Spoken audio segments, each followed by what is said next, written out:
Episode 150. Should I cultivate the great development art and practice this conveniently delivered puppet-making technique? It would be too hasty to decide right now. I'll think about this later, when I've had a chance to settle down. Still, the haul from this fight had stirred Han Li's mind. It suddenly occurred to him that while Huang Long and the others, along with their storage pouches, had been utterly obliterated by Lei Wanhei's lightning sword light, there were still some puppets left outside the formation that they hadn't had time to collect. Now that's a prize I'd be a fool to pass up. With that thought, Han Li stepped out of the formation. Sure enough, just outside the formation, Han Li found the puppet and the mechanical beast, both of which had reverted to their palm-sized forms after being left unattended. However, there weren't as many as Han Li had imagined, only about 20 or so. The rest had been swept away by Lei Wanhei's sword light, reduced to ashes. Even so, Han Li happily gathered them all up. Even after sweeping up so many treasures, Han Li still felt unsatisfied. He was practically wishing for another 100 or so puppet dolls to appear right in front of him for the taking. I'm being a bit too greedy, aren't I? After returning to his cave abode, Han Li planned to first study those two ancient formulas. Then, tomorrow, he would go see his master Li Huayuan to see if he could get his hands on a decent cultivation technique. Early the next morning, Han Li stood upon his divine wind boat and headed straight for the eastern part of the Tai Yue mountain range. He'd learned from Lei Wanhei the day before that his master's cave residence was built at the foot of a peak there. Li Huayuan seemed to be busy with something inside his cave recently, so now was the perfect time to find him. With the speed of the divine wind boat, Han Li found the place Lei Wanhe had mentioned in no time at all. It was indeed a secluded spot, but one of striking natural beauty. Han Li stood before a massive waterfall at the foot of the mountain. He pulled a message talisman from his robes, whispered something to it, and tossed it out. The talisman transformed into a streak of fire and shot into the massive curtain of water, vanishing from sight. Roughly the time it takes to burn a stick of incense passed. Then, a large hole suddenly tore open in the water curtain, and from within flew a gaunt, scholarly-looking man in his 30s. Are you junior brother Han Li? I'm Yu Kun, the senior disciple under our master. You can just call me Senior Brother Yu. With that, he drifted down to Han Li's side, a broad smile on his face as he looked at him. Greetings, senior brother. Seeing Han Li's reserved expression and hearing his obedient greeting, Senior Brother Yu Kun's smile widened even further. No need for all that Senior Brother this and Senior Brother that. It's too formal. Just call me Brother Yu. I've heard all about you from our master. To come back from the blood-forbidden trial not just alive but triumphant. That's truly remarkable, Junior Brother Han. Han Li offered a few dry chuckles in return. He couldn't fathom why Yu Kun was being so polite to a disciple who had been all but cast aside. It only made him more uneasy. I'd heard your aptitude wasn't the best. But seeing you now, Junior Brother Han, you've actually succeeded in foundation establishment. That's truly a cause for celebration. Yu Kun had already known about Han Li's successful foundation establishment, so he never once showed surprise at the now foundation establishment cultivator. He still offered his congratulations, though. This only made Han Li feel even more guilty. Right. Master is waiting for you in his cave abode. We shouldn't keep the old man waiting. Let's head into Green Wave Cave first. Yu Kun suddenly smacked the back of his head. Han Li saw this act. His mouth twitched slightly, but he kept a respectful expression on his face, gave an acknowledging reply, and then flew into the water curtain alongside him. As soon as Han Li passed through the water curtain, his vision brightened. A natural little valley appeared before him, filled with birdsong and fragrant flowers, clear water and lush trees. Some very rare little animals hopped about, looking utterly adorable. What is this? Han Li felt his brain wasn't quite keeping up. This scene before him was genuinely unexpected. Does my master actually enjoy keeping little pets? That's truly astonishing. What's the matter, junior brother? Surprised? It's not just you. Every new guest who walks through that door gets the same little scare. But those little critters aren't master's pets. They're Xinyang's precious babies. Whatever you do, don't hurt them or she'll never let you hear the end of it. Master's wife? That's right. Our Xinyang is only at the mid-foundation establishment stage, but she and Shifu have a great relationship. She's also very kind and easy to get along with. Yukun shrugged. So, a thoroughly confused Han Li was led by Yukun into a large cave on one side of the valley. Inside the cavern's main hall, Han Li saw his master Li Huayuan and another woman, a beautiful young matron in her late 20s. As for his own master, there was no change, the same icy expression as always. But when Han Li entered, she finally allowed a hint of a smile to show. As for the young woman, while Han Li found her beautiful, he dared not stare in front of Li Huayuan. He merely gave her a cursory glance before stepping forward to bow in greeting. Disciple Han Li pays his respects to master. Good.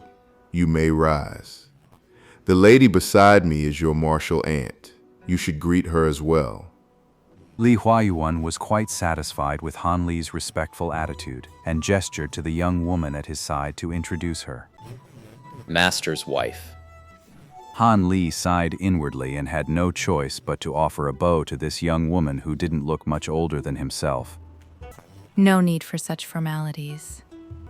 Her voice was soft and pleasing, carrying the gentle warmth of a woman from the water towns. She truly was an extremely gentle soul. Han Li, I was informed of your successful foundation establishment just a few days ago. To be honest, it was truly hard for me to believe. I was quite astonished. Li Huayuan's words gave Han Li a distinct feeling of being flattered. Ah, I was just lucky to succeed in foundation establishment. Honestly, even I was a bit surprised. Luck is also a reflection of a cultivator's aptitude. Otherwise, wouldn't those born with exceptional talent be considered even more lucky to have such gifts? Han Li had never considered that before, and now found himself at a loss for words. All right now, the boy's only just arrived. No need to greet him with a lecture, is there? Seeing Han Li's flustered state, the young woman's eyes sparkled with amusement. All right, I understand, my dear. Regardless, this fine disciple is my lady's savior. As his master, I will make sure he is properly rewarded. Li Huayuan cast a tender glance at the young woman, then turned to address Yu Kun, who was still standing nearby. You may leave now. Your master and I need to speak with your junior brother Han privately. No one else should be present. Yes, master. Yu Kun shot Han Li an envious glance, then slipped quietly out of the room. Savior? Compensation? Han Li was completely lost. He genuinely had no idea why those two phrases were being applied to him. How could he not know when he'd ever done something like that? Seeing Han Li's dazed, foolish expression, the young mistress couldn't help but press her lips together in a smile. Husband, you should explain things properly. Your disciple here is still completely in the dark. Don't leave him utterly bewildered. Li Huayuan nodded at the young woman's words and turned to Han Li. Han Li, you should understand now why I took you as my disciple back then. There's no need to be embarrassed about it. As your elder, I was indeed coveting those rare spiritual herbs. That's why I used the pretext of accepting a disciple. I forcibly took half of your share. Otherwise, you should have received 2 foundation establishment pills, not just 1.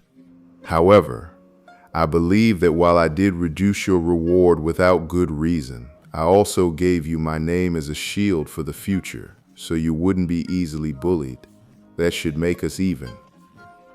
After all, given your aptitude back then, even 1 more foundation establishment pill wouldn't have given you any hope of succeeding. Li Huayuan's expression remained unchanged, as if he saw nothing wrong with his actions that day.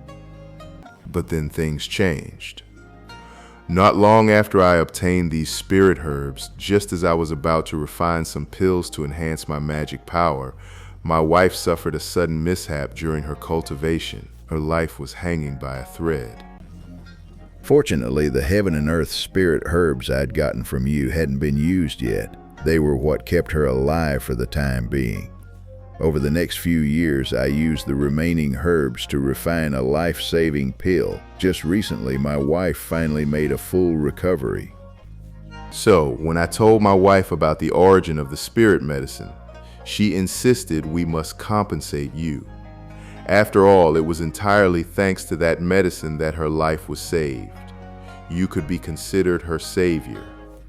Li Huayuan's expression shifted several times as he spoke of the young woman's brush with death, as if recalling the peril of that day.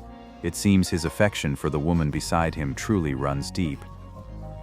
I thought it made perfect sense when I heard it.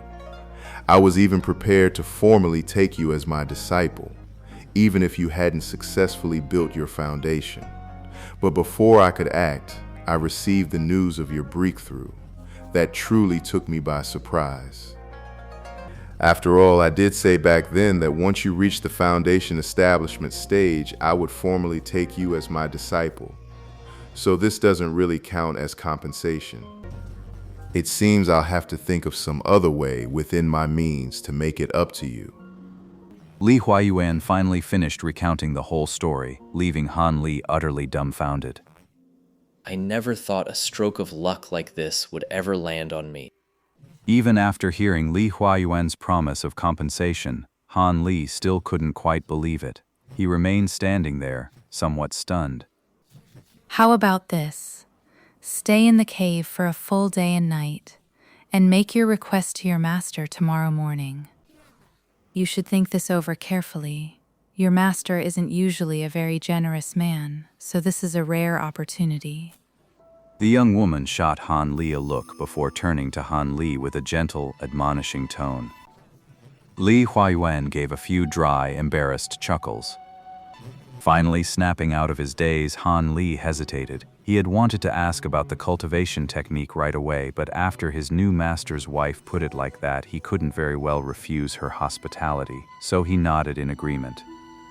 Then, Li Huayuan called Yu Kun in and had him accompany Han Li on a tour of the vast cave abode. The senior apprentice immediately agreed with a broad smile and hurriedly led Han Li out.